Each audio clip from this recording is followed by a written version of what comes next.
Magandang araw mga kasari-sari, kamusta po kayo? Kamusta ang inyong negosyo diyan? Ang inyong tindahan? Sana lahat tayo ay pasulong mga kasari. Sana lahat ay bumenta o 'di ba? Maging masaya ang lahat kapag ang benta natin ay medyo may kalakihan, o 'di ba? Hindi lang kayong masaya pa, kahit si Ate Tintin ay masaya rin para sa inyong mga kasari. Sa mga wala namang tindahan pero nagre-research, nanonood na kasi nagbabalak rin na magkaroon ng tindahan, ay tama yang ginagawa ninyo bago kayo pumasok sa isang negosyo, dapat magkaroon muna ng kahit kaunting kaalaman sa pagpapatakbo ng negosyo. Hindi yung naisip mo lang, nakita mo lang kapitbahay mo, maganda yung sari-sari store niya, pinasok mo na rin yan kahit wala ka pa masyadong alam. Kasi pag nagka-problema, lalo na kung hindi mo talaga puso ang pagtitinda, sigurado ko mapapakanta ka ng gusto mo nang bumitaw. 'Di ba? Pinapangiti lang kay natitintin pero totoo 'yan Kaya habang wala ka pang business, nanonood ka na ng mga ganitong vlog para makatulong sa'yo, para pagdating ng panahon kung ikaw ay handang-handa na sa pagtatayo ng ganitong negosyo, tindahan, nawa makatulong ito sa'yo mga kasari. Bakit ko nga ba pinili na magkaroon ng negosyo kaysa sa magtrabaho, 'di ba? O lalo na siguro sa mga may pinag-aralan diyan. Kasi kung may pinag-aralan ka, maganda rin yung trabahong mapapasukan mo, 'di ba? Pero kadalasan sa kagaya namin o kagaya ko, hindi naman ako nakapagtapos.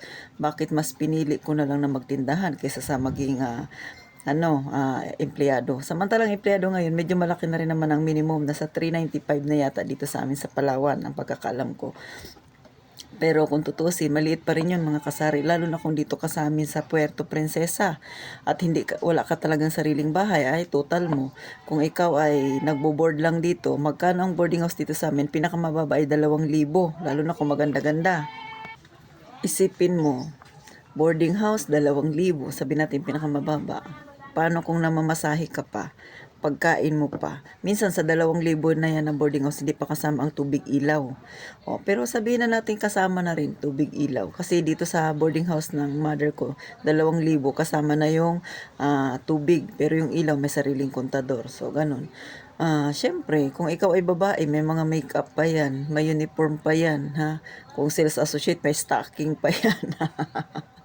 May SSS pa na ikakaltas sa'yo, Pag-ibig, ano pa ba, PhilHealth, ilan na lang matitira sa'yo. Dito sa amin, kung dito ka talaga mismo sa puerto nakatira, tapos SM ka lang, pwedeng lakarin, malapit lang. So, ganun mga kasari. Kaya magkano na lang matitira sa 395 mo? So, wala rin talaga halos. Ako, nag-decide talaga ako na magkaroon ng sariling negosyo. Nung empleyado pa ako, nangangarap na ako na magkaroon ng ganito, sarili kong negosyo. Kasi nga iniisip ko, sarili ko yung oras ko. Diba? Yun ang lagi ko iniisip, sarili kong oras ko pag ako yung may negosyo. Pero ngayon na may negosyo na ako, mali pala. Wala na talaga kamo akong oras. Wala na akong oras sa sarili ko. Ito mga kasarya, ipapakita ko sa inyo kung gaano ka-real talk ang mga pinagsasabi ko. Maganda kung sa maganda ang may negosyo. Pero kung yung iniisip ninyo ay kagaya ng iniisip ko noon na pag may negosyo na sarili mo na yung oras, mali. Bakit? Mas lalo kang walang oras Lalo na kung kayo ay kagaya sa akin, mag-isa lang sa tindahan. Kasi kung mag-isa lang kayo sa tindahan, iyo pamimili. Maaga kang gigising, ikaw ang mamimili Ganito yung style ko, maagang gigising, mamimili, magdi-display, magluluto ako ng siomai ng pangtinda ko. Habang nagluluto, nag-aayos ako ng tindahan. Pagkatapos mag-ayos, maglilinis ka ng yung tindahan. So maraming ginagawa, 'di ba? Pagkatapos anong oras ko na, pag natapos ko na lahat, display lahat na sa tindahan ko, every morning 'yon, yun ang ginagawa ko. Mag-aalas 9, alas 8 na, minsan alas 9 na, so bago pa lang ako kakain. Kung ikukumpara ko nung ako'y empleyado, yung gumigising ako ng alas 4 ng madaling araw nung ako empleyado pa, kasi ang pasok ko ay 6 to 6, 6 ng umaga to 6 ng hapon. May guard mounting kami ng alas 5, so before 5 dapat all in na. Gumigising ako ng 4, pero kumakain ako ng 7, minsan 7:30, o minsan nagkakape na ako, alas 6 pa lang doon sa post ko. Pero dito sa tindahan ko, hindi ko magawang magkape. Bakit? Yung alas 6 na yan, nandoon pa ako sa palengke. Real talk yan mga kasari Pero sa isang banda, ang pinakamasarap talaga kapag ikaw ay may tindahan araw-araw kang may pera. Ang empleyado walang ganun. Kung kailan ka lang na, ito ay, ang empleyado na sinasabi ko ay yung mga pangmasang trabaho, mga security guard, kung ikaw ay sales associate, cashier ha. So ganyan po ang aking mga sinasabi ha. Kadalasan mga ganon, yung mga minimum wage mga kasari. Sales lady, di ba? Mga ganon. Oh, kaya, ah, kung lalo na nung security guard ako, 6 to 6, ganun siya ganun kahaba yung aking pasok. So, wala naman ako napasukang mahabang naging trabaho kundi ang pagiging security. Mahirap kung sa mahirap, pagod sa pagod. Naalala ko pa nung nasa mall ako nag-duty, may jogging kami. Sus, nakakapagod. Minsan, 3 beses sa isang linggo. Pero tinanggal yun kasi nakiusap kami kasi pagod na nga. So, ginawang 2. Humirit pa kami, baka pwedeng isa na lang sa isang linggo. Meron kaming jogging tuwing sa isang linggo 1 beses. So, ganun mga kasari. Pero nung nagtindahan ako, wala na ako nun. Kasi busy na ako. Wala na akong jogging ng mga kasari. Ang kagandahan lang kapag may negosyo ka, syempre, mas marami kang hawak na pera. Kahit na maliit ang iyong negosyo, marami kang hawak katulad sa akin mga kasari. Nung nagtatrabaho pa ako, hindi ako nakakahawak ng 10,000. Noon nung kapanahonan ko, 10,000. Kasi magkano lang minimum namin noon.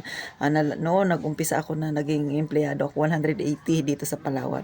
Bago naging 200 plus, na 255 hanggang sa pinakahuli yata parang 350. 350. Ganon yung pinakahuli kong naging sweldo bago ako nakapag-resign. So, mantakin mo sa 15 days, hindi ka naman hahawak ng 10,000, walang 10,000 na sa sahod mga kasari. Ang nahawakan ko sahod na 15 days, kulang-kulang 7,000. Pero yun, patay-patay ka na ng OT noon, no? 'Di ba? Pero sa tindahan, nahahawakan ko yun, lalo na ngayon, no? Nahahawakan ko yan 10,000 araw-araw. Kasi may pondo na ako, may pondo talaga ako ng 10,000. Tsaka yun, panghanda ko yun ngayong January, pang-renew ko. So, nakakahawak ako ng pera araw-araw. O, di ba? Pinakamababa kong nahawakan araw-araw na pera is 3,000 to 2,000 ngayon mga kasari.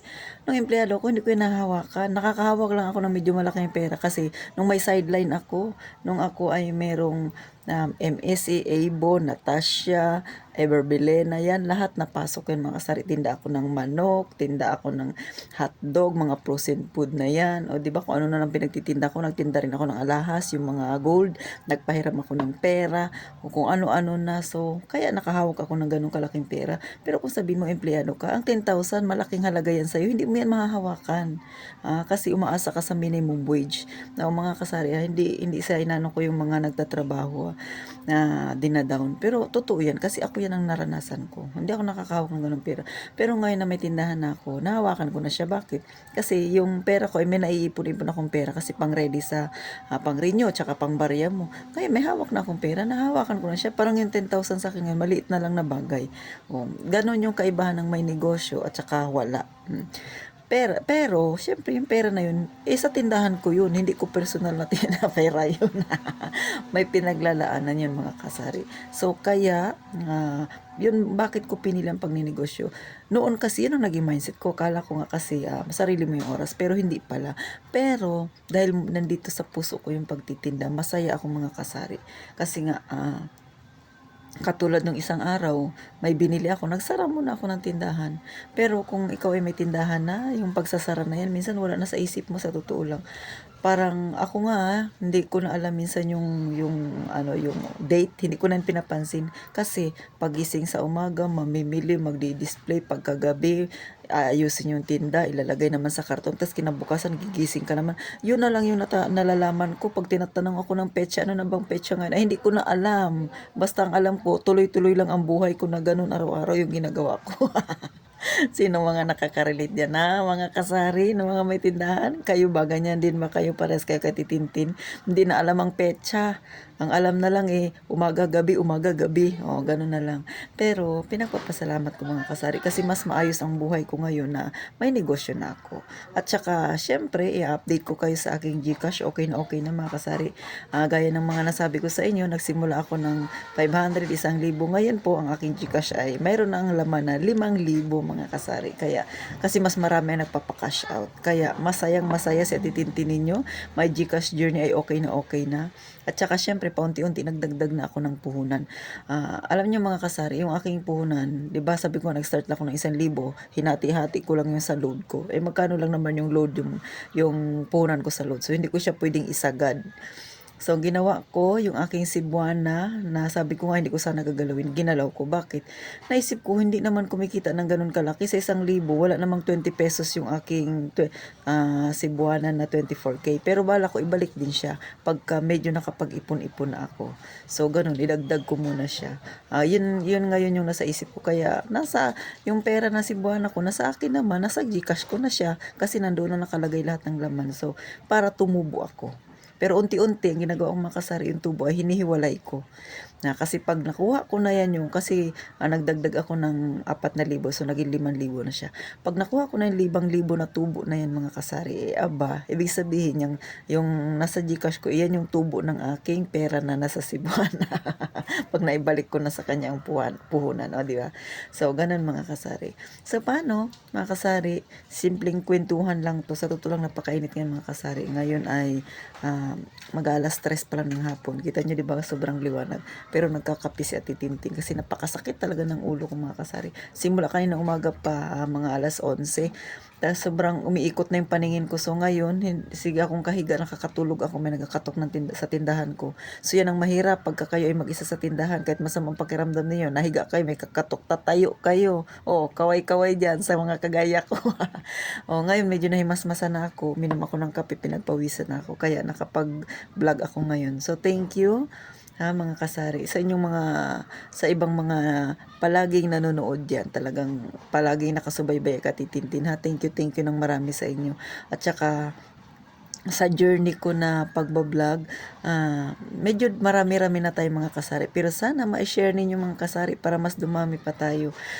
Yung aking kwento ng buhay ko, ang journey ng pagtitindahan ko ay kwento nyo rin mga kasari. Kasi alam ko, nakaka-relate dyan yung iba sa naging istorya ng aking buhay. Kaya sana ay suportahan nyo pa sa Titintin. Magsama-sama tayo sa journey ng ating buhay. Sana yung mga nakasubaybay sa akin, may mga tindahan na rin. O diba? Tapos sabay-sabay tayong aangat, di ba? Napakaganda nun mga kasari, sabay-sabay tayo. Bagamat wala tayo sa payaman-yaman. Kasi nga, hindi pa naman mayaman ang inyong host, di ba? Ang inyong Ate Tintin. Pero sana, sabay-sabay tayo. Isang hakbang na naman pasulong mga kasari. Yun ang laging wish ni Ate Tintin. Kasi nga, ayokong maraming hakbang kasi hindi nga ako mayaman. Natakot na ako, scam ulit. So, salamat po ng maraming mga kasari. Sana sa simpleng kwentuhan natin may natutunan kayo kay Ate Tintin. Sana po mas lumago pa ang inyong mga negosyo, ang inyong tindahan sa mga nanonood yan. At sa mga nakikinig sa akin at nanonood din na walang negosyo, mga kasari, kung nag-iisip kayo na magkaroon ng tindahan, fight lang, kayang-kaya nyo yan Basta syempre, lagi nyo lang ipanalangin ang inyong desisyon sa Panginoon para kayo ay gabayan. So paano mga kasari, mag-iingat kayong palagi.